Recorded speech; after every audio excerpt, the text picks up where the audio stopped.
ఇది నా వాక్యము. యోం దెబిరీం 24వ తారీఖు 10వ నెల 2025వ సంవత్సరం. మన దేవుడు ఇస్తున్న చక్కటి మాట. యోహాను సువార్త 15వ అధ్యాయము 26వ వచనం.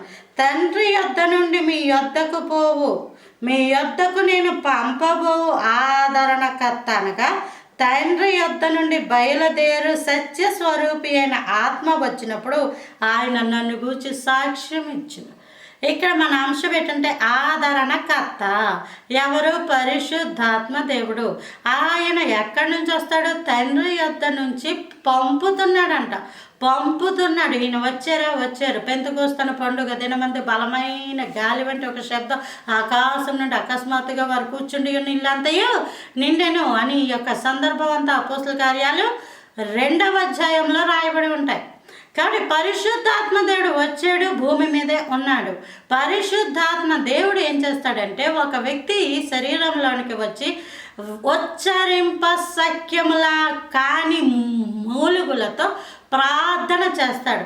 ఆలు భాషలు మాట్లాడతారు కదండి. మరి ఇంకోళ్ళు ఉన్నారు పాపాలు చేస్తున్నారు, ఆలు భాషలు మాట్లాడుతున్నారు అంటే అదే మీరు గమనించుకోవాలి. క్రియలు ప్రాముఖ్యం. వారి యొక్క క్రియలు ఎలా ఉన్నాయి?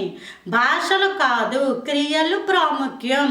క్రియలు దేవుని కృపలో మంచి క్రియలే ఉన్నట్లయితే ఆ క్రియలు కలిగిన వాళ్ళు మాట్లాడుతున్న భాషలు కూడా పరిశుద్ధాత్మ భాషలు. హల్లెలూయా! పరిశుద్ధాత్మ భాషలు. వారి నోరు ఎలా ఉంటుందంటే ఎల్లప్పుడూ ఆదరణగా ఉంటుంది. నువ్వే ఒక కాలు ఇరిగిపోయి వెళ్ళేవే అనుకోండి, వాళ్ళు ఇంకో కాలు కూడా ఇరిగిపోద్ది అన్నారు అనుకోండి, ఆదరించబడతావా? ఆదరించబడం కదా. అలాగే నీ బాధల్లో ఆదరణకర్త దేవుడు.